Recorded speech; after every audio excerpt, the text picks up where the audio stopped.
नमस्कार, मैं हूं नागेंद्र भाटी।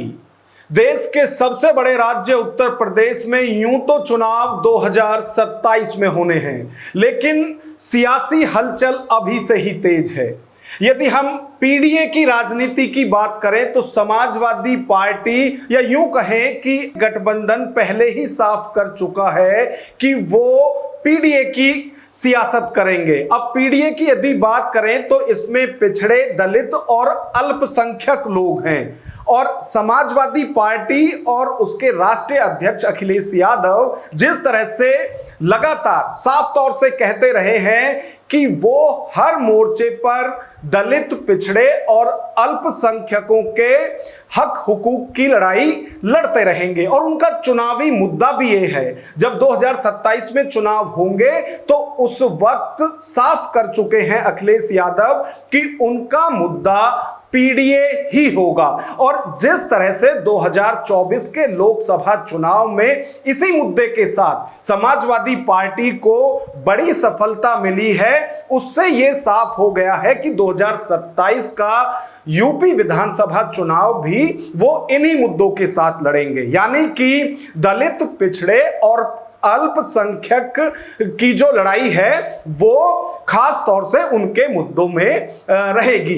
इसी तरह से यदि हम उत्तर प्रदेश की राजनीति की बात करें तो आजाद समाज पार्टी के अध्यक्ष और नगीना से सांसद चंद्रशेखर आजाद भी कमोबेश इसी तरह के मुद्दे की लड़ाई लड़ते हुए दिखाई दे रहे हैं। और जिस तरह से वो पश्चिम से लेकर पूरब तक जो प्रबुद्ध जनों का सम्मेलन कर रहे हैं उसमें भी इन्हीं मुद्दों को उठा रहे हैं, और वो स्पष्ट तौर से कह रहे हैं कि उन्हें 2027 के लिए अल्पसंख्यक, पिछड़े और दलित जो है उनका ही समर्थन चाहिए। और वो साफ तौर से कह रहे हैं कि सबको आजमाकर प्रदेश की जनता देख चुकी है। तो चंद्रशेखर रावण लगातार दावा कर रहे हैं कि एक बार प्रदेश की जनता, खास तौर से दलित, पिछड़े और अल्पसंख्यक, उन पर भी विश्वास करके देखें तो वो तमाम जो समस्याएं वर्षों नहीं सदियों से जो चली आ रही हैं इन वर्गों के साथ, वो उनको दूर करेंगे। अब एक नया गठबंधन और बना है उत्तर प्रदेश के अंदर। यदि हम अभी तक की बात करें तो यूपी में जो दो बड़े गठबंधन हैं, एक एनडीए है और दूसरा है इंडिया अलायंस। दोनों की यदि बात करें तो एक तरफ सबसे बड़ा दल समाजवादी पार्टी है जिसके मुखिया अखिलेश यादव हैं, उनके साथ कांग्रेस और दूसरे कई दल हैं। उसी तरह से एनडीए की यदि बात करें तो एनडीए में भी बहुत सारे दल बीजेपी के साथ खड़े हुए हैं। दोनों के चेहरे भी अभी से ही साफ है। यदि एनडीए की सरकार बनती है तो फिर योगी आदित्यनाथ ही मुख्यमंत्री बनेंगे। उसी तरह से यदि इंडिया अलायंस बहुमत के साथ सरकार में आती है तो वहां अखिलेश यादव ही मुख्यमंत्री बनेंगे। अब एक और तीसरा मोर्चा जो है वो उत्तर प्रदेश की सियासत में सबके सामने आया है, और इस मोर्चे को बनाने वाले हैं दलित और पिछड़ों की राजनीति करने वाले स्वामी प्रसाद मौर्य। स्वामी प्रसाद मौर्य की यदि बात करें तो 2022 के यूपी विधानसभा चुनाव तक वो बीजेपी में थे और कैबिनेट मंत्री भी थे, लेकिन कुछ असहज वो महसूस वहां पर कर रहे थे, और जो विधानसभा चुनाव था 2022 का, उसको आते आते उन्होंने पार्टी और अपने पद से इस्तीफा दे दिया। उसके बाद उनका नया ठिकाना बना समाजवादी पार्टी। वहां उन्हें संगठन में भी बड़ा पद दिया गया और बाकायदा एमएलसी उन्हें समाजवादी पार्टी की तरफ से बनाया गया, लेकिन बहुत लंबी सियासत वो वहां भी नहीं कर पाए।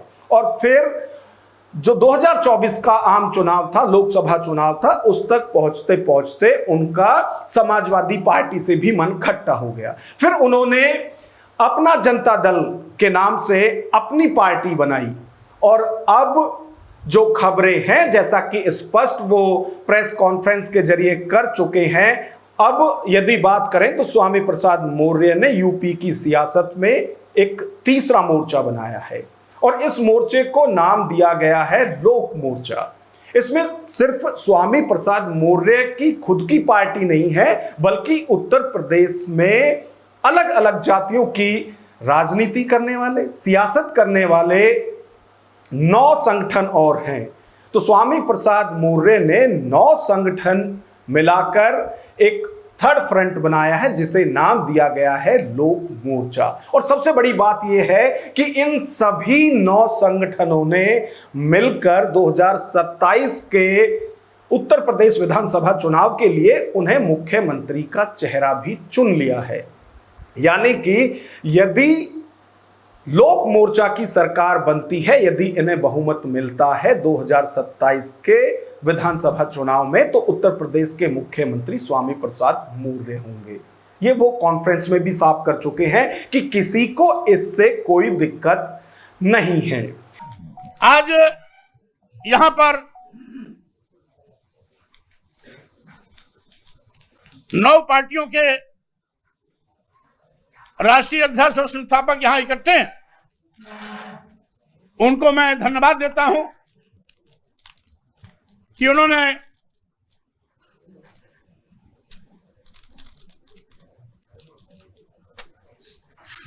जो कॉमन मुद्दे हैं उस पे एक मत होकर के बिना शर्त हम लोग सब एक मोर्चे में इकट्ठे हो रहे हैं। अब यदि इन तीनों मोर्चे के बाद फिर हम बात करें उत्तर प्रदेश में किस तरह से अलग अलग दल इन 3 मोर्चों के बाद भी हैं, तो वो है, सबसे बड़ा दल है बीएसपी, जिसकी सुप्रीमो मायावती हैं, और वो स्पष्ट तौर से कह चुकी हैं कि ना तो वो एनडीए के साथ जाएंगी और ना ही वो इंडिया अलायंस का हिस्सा बनेंगी।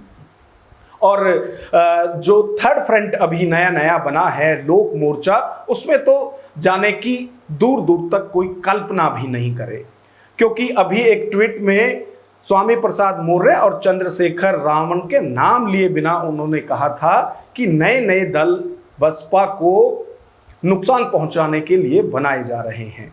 तो ये यूपी की यदि हम सियासत की बात करें, एक और जिस तरह से लगातार चंद्रशेखर आजाद उभर रहे हैं उत्तर प्रदेश की सियासत में, वो खुद तो सांसद हैं ही, उसके बाद से जिस तरह का उत्साह, एक क्रांतिकारी जोश जो उनकी पार्टी के नेताओं और खास तौर से एक लंबी चेन जो है वो युवाओं की उनके साथ जुड़ रही है, और जो प्रबुद्ध सम्मेलन वो कर रहे हैं लगातार, चाहे पश्चिम की बात करें या फिर पूर्व के जो बड़े बड़े शहर हैं, चाहे लखनऊ की बात करें, अब तो ग्वालियर तक भी उन्होंने प्रबुद्ध सम्मेलन किया है, तो वो उत्तर प्रदेश की सियासत में एक उभरता हुआ चेहरा है, एक बड़ा नाम होता हुआ चंद्रशेखर आजाद का वो आगे बढ़ रहा है उत्तर प्रदेश की सियासत में। तो देखना ये होगा कि फिलहाल की यदि बात करें, और जैसी अभी जो लोक मोर्चा बनाने की बात स्वामी प्रसाद मौर्य ने की है, या ये कहें कि जो थर्ड फ्रंट बनाया है लोक मोर्चा के नाम से, उससे पहले तक कयास ये लगाए जा रहे थे कि चंद्रशेखर रावण और स्वामी प्रसाद मौर्य मिलकर कोई गठबंधन बनाएंगे। लेकिन अब स्वामी प्रसाद मौर्य स्पष्ट कर चुके हैं कि उन्होंने अपना गठबंधन बना दिया है। यूपी में तीसरे मोर्चे की जो सियासत है वो उन्होंने शुरू कर दी है। अब यदि और दल भी जुड़े, चाहे वो चंद्रशेखर रावण ही हो, यदि वो भी उसमें जुड़ते हैं तो उनका स्वागत है। फिलहाल जो ये दल बना है, जो ये थर्ड फ्रंट बना है लोक मोर्चा, इसका टेस्ट अभी जो क्षेत्रीय चुनाव होने हैं उसमें साफ हो जाएगा कि आगे की जो सियासत है, खासतौर से जो 2027 में चुनाव होने हैं विधानसभा के, वहां तक ये गठबंधन पहुंचता भी है या नहीं। क्योंकि इस तरह के गठबंधन कई बार बने हैं, लेकिन हर बार वो वोट कटवा ही साबित हुए हैं। लेकिन देखना यह होगा कि क्या इस बार स्वामी प्रसाद मौर्य इस गठबंधन के साथ उत्तर प्रदेश की सियासत में कोई बड़ा कमाल कर पाएंगे। फिलहाल के लिए इतना ही। नमस्कार।